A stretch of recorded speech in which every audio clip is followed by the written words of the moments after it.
One of the best things about going through this experience of getting a cancer diagnosis and healing from it has been the community. And I've said this before. There have been times where cancer connects. It connects people because it's unfortunately something that a lot of people have experience with, either firsthand or secondhand, somebody close to them or themselves. And earlier today, I spoke to a woman who got a cancer diagnosis a couple of years before me. And when I first spoke to her a year ago, I was in a different place because I did 6 months or so of alternative therapy.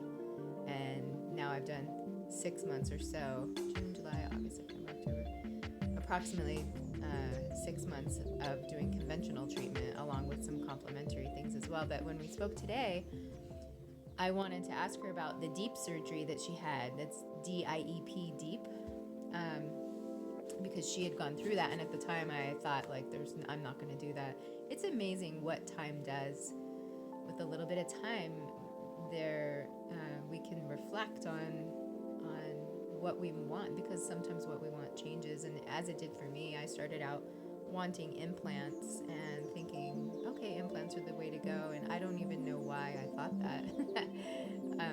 Maybe because I don't know, it doesn't matter. But now that I've done a lot of research, I've come to wanting to use my own tissue. And the short answer for why I'm choosing that is because a lot of women are happy in the long run with that choice. And it makes sense to me why women would be. And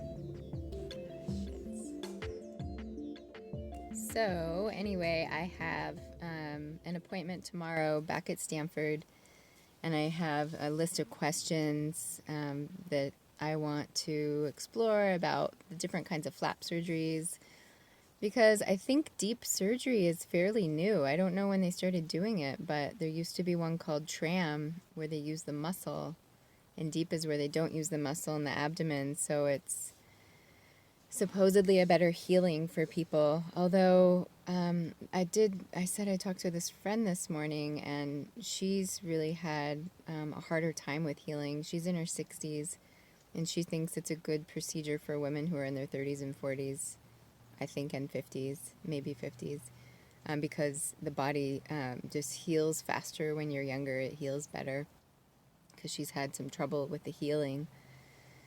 So, I mean, I know that they can also take from other places on the body. So I do not know if the plastic surgeon that I'll be working with can do any of the other operations. They can use inner thigh, the butt, back, and basically, yeah, I think that's it. There might be one I'm not thinking of. So that'll be interesting because I do already have a surgery date set, and the deep surgery is like 8 to 12 hours. And I also read that if you do both breasts, which I'm doing because I'm getting a double mastectomy, they have to do it in 2 parts. So they have to do one breast and another breast. And basically, it's a lot. It's a lot that I still need to go through going through surgery. It's another 2 months. It'll be a solid 8 weeks more of healing. And if I'm not getting surgery till the week of Thanksgiving, that'll be December, January. It'll be February by the time I'm back up to speed, basically, when I'm done healing from surgery. So, wow. October, November, December, January, February. That's a year and a half. It'll be a year and a half of dealing with cancer treatment. And it would be a year if I didn't forestall the process with my 6 months of alternative therapy. So it's really a lot. It's a lot to go through. For anybody, and a lot of people do go through it, but I just really don't know how people work in a full-time job. That makes no sense to me whatsoever, because some days I'm on the phone multiple hours and I have so many appointments, but I really want to be working again. I've found a lot of little ways to have some income, but it's just I'm a working type of person, so that's been really hard. And of course, exercise. I mean, oh my God, it's been so long. I did go to yoga I did a Bikram class about 3 weeks ago or a month ago, and it was so hard. God, it was humbling. I've taken breaks from Bikram many, many times in my many years of doing that style of yoga, and it's always humbling when I go back in because it's really hard.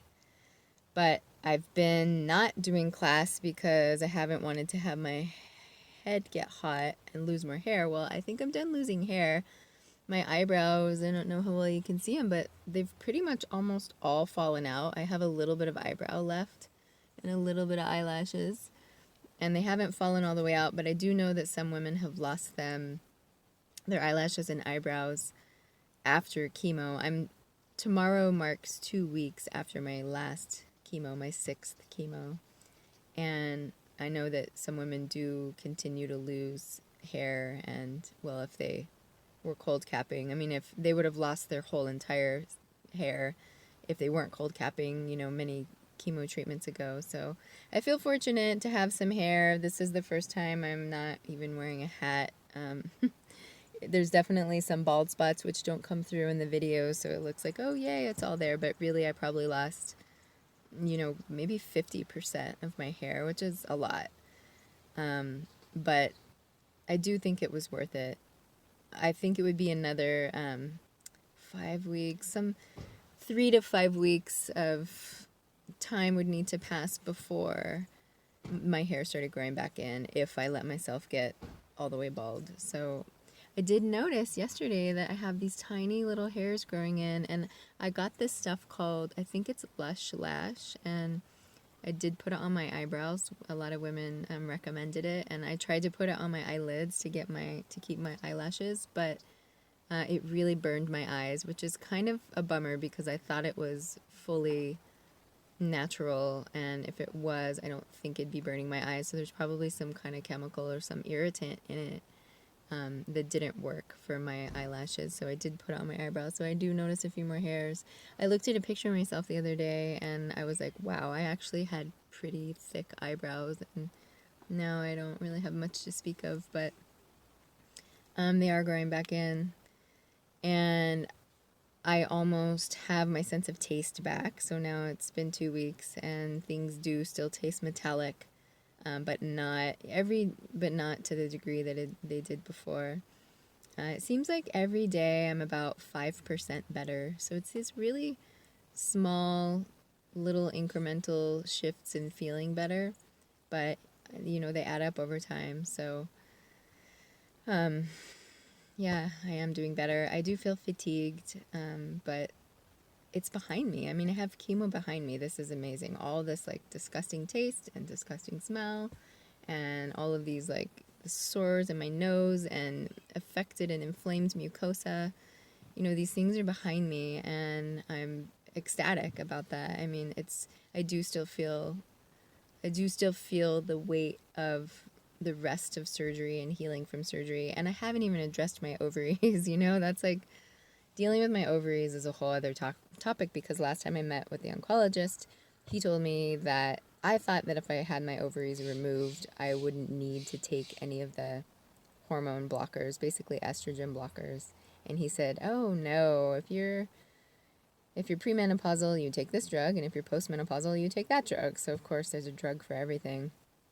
I really don't know what I'm going to do about that yet. Getting the MRI on Wednesday will be very telling. I am crossing my fingers, saying a prayer, and hoping that I've had a complete and total response to the chemo, meaning they can't find any tumor whatsoever. Nothing lights up, because I need to take a contrast. That's the nature of doing that kind of imaging and MRI. You take contrast, and it lights up in your body when you go into the magnetic resonance imaging, I think is MRI. So I'm really hoping that nothing lights up and there's no cancer to be found. I think it'll impact my decision in terms of, will I take an estrogen blocker? Will I have my ovaries removed? But I don't need to figure that out yet, because that comes after surgery. Although the plastic surgeon, last time I met with him, did say to me that he could coordinate removing my ovaries with getting the deep surgery, the flap surgery, where they take the tissue from my abdomen to my breasts. He actually could coordinate removal of the ovaries. Isn't that amazing? I mean, I find that incredible. Yeah. I am just thinking because also he told me I had a couple of hernias, and I was like, well, can you deal with the hernias? Could you imagine getting my ovaries out, dealing with the hernias, rebuilding breast? I mean, that might mean I'm under anesthesia for like 20 hours. They won't do that. There's a limit, and I don't know what it is, but I think it might be 8 to 12 hours because they did say that they could only do one breast at a time. This is one of my questions to him. If I do the deep stomach surgery, can they build both breasts or will they only build one? I don't know the answer to that. Even if they do it from my butt or my thigh, I think they can only do one at a time because of how long the procedure is. So, yeah, I'm so thrilled to be through chemo. It really couldn't come fast enough. And I knew eventually that I'd look back and this whole thing would be behind me and it would all be a memory. And I'm getting there, but I still feel like I'm about halfway through the process. I'm not much further than halfway.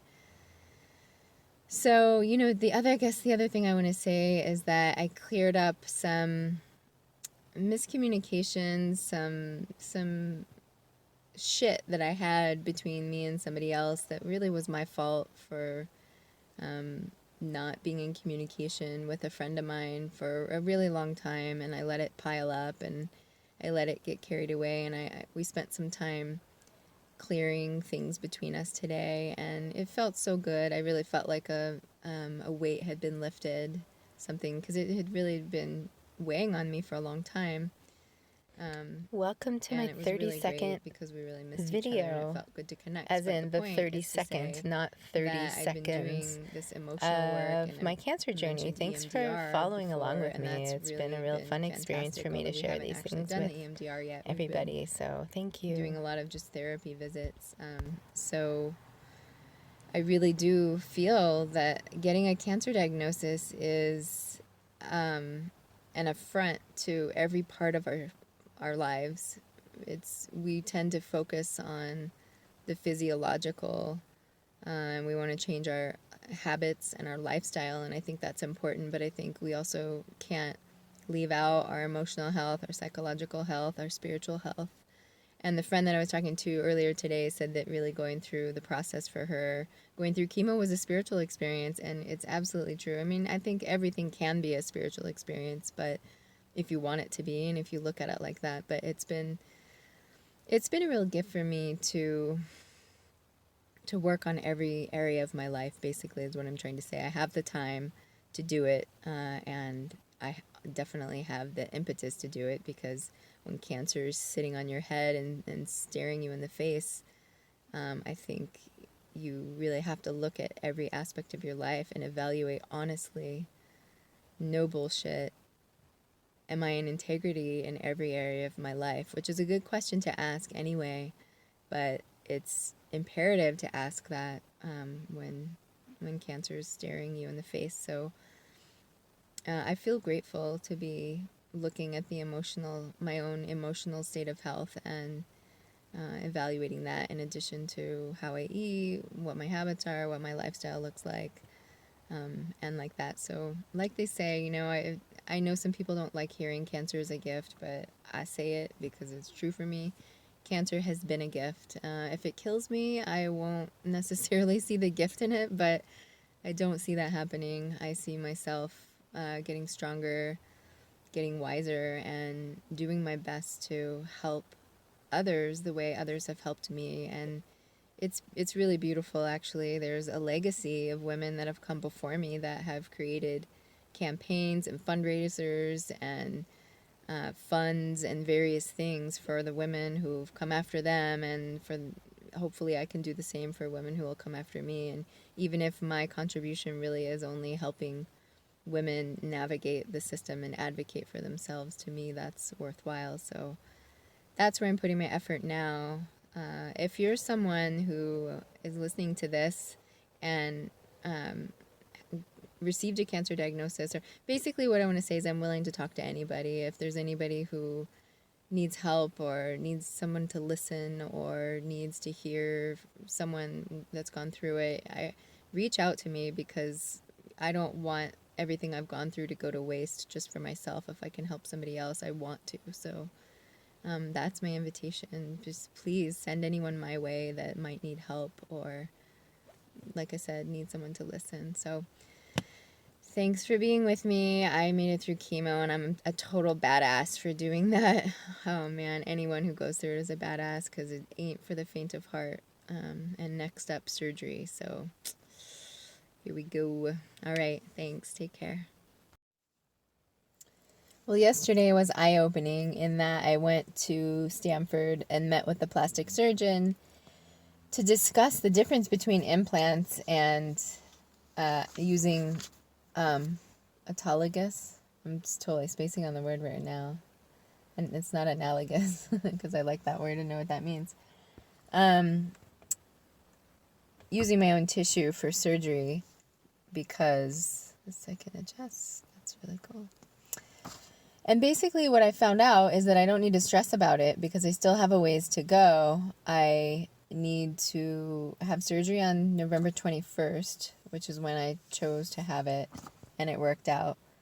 And at that time, I'll get a double mastectomy, and that surgery will take 4 hours, and then 2 hours, the plastic surgeon will expand what remains, which should be a skin, areola, and nipple sparing mastectomy, meaning there'll be this like bag, for lack of a better way of saying it, of skin that he'll be able to place the tissue expander inside of. So that has to happen no matter what, and that's how it starts.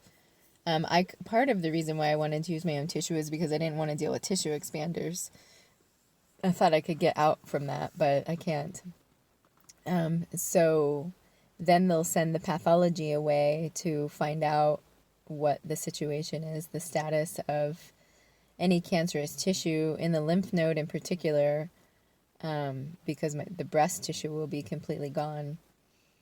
But I wonder if they still look at the pathology in the tumor that they're taking out. I don't really know about that part. It's not really important right now, but yeah, so they'll look at that pathology, and then I'll know within a week what the state of the union, the state of affairs is in my armpit, and do they need to then remove the nipple and areola, and also, so based on that, then it will be decided whether or not I do radiation. So if I do radiation, I don't have the chart in front of me, but if I do radiation, it'll be, okay, so no, I do the mastectomy, and I have the tissue expanders placed, and then I need to wait 4 to 6 weeks to heal, period. No matter what, that's happening.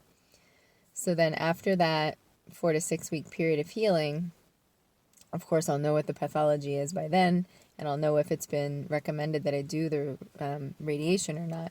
So the radiation will be about 5 weeks, and the tissue expander, during that time, I'll have it injected with saline to get it to the desired state of size, the desired size that I want. And then the radiation, if it does happen, okay, the radiation would happen for 5 weeks, and then after that, we would wait 6 months, because radiation can damage the tissue, does damage the tissue. It damages the cancerous tissue, it damages the non-cancerous tissue, it can make the skin die. Things happen to it. So basically waiting 6 months allows the skin to heal and allows the skin to do whatever it needs to do to be ready to be dealt with again. So if I don't do radiation, then I wait 3 months, and I'm doing 3 months of the saline fills. And that's on top of the 4 to 6 weeks of healing from the mastectomy. And then I decide at that point, do I want to do my own tissue, or do I want autologous? Yeah, it must be autologous, not analogous. Do I want to use my own tissue or do implants? So I asked him about the rate of complication. Boy, the sun's just getting brighter and brighter. Hello, beautiful sun. You're bright in my face. autologous. What was I saying? Okay. Using the own tissue, implants. Oh, the rates of complication. Wow.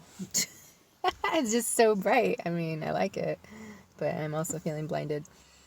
Are about the same. So he said whatever that number is, it's 5% or something like that. I think the rates of complication are 5% and lower, but they tend to be more difficult complications when dealing with an implant. So it's just something to keep in mind. And then I asked him about fat grafting and healing from that, and he said that takes about a week. So I said I'm looking at 6 to 9 more months of going through surgery and whatnot. And he said, yes, you are. So he also reminded me, he said, we'll sign anything we need to sign for disability. And I actually had applied for Social Security disability insurance and was denied. And I just called them today and told them I want to reopen the case and appeal it because this is taking a lot longer than I thought it was going to take. It might take, I mean, I hope it won't take 12 more months, but it might take 12 more months. It very well could if I want to include the process of any kind of revision and fat grafting and like that. So that's where I'm at. God, I love this plastic surgeon, Dr. Nazarali at Stanford. He's incredible. And Dr. Durbus, I love them. They are masters at what they do, and they're really smart, and they know how to speak in a way that makes sense. And I just feel like I'm in the best hands I could possibly be in. So I feel incredibly grateful to be in this circumstance, because dealing with a life-threatening diagnosis like cancer, I mean, it's probably one of the most horrific things a person can go through. Even though in some ways I don't feel that. I mean, going through divorce was more horrific than this for me, but it's a different thing. So it's nice to feel like you are in the hands of very capable people who you want to entrust your life and body with, because it's a big deal. So tomorrow I'll find out about the MRI results, because I did the breast MRI and it was really scary. I was more chicken this time than I've been other times.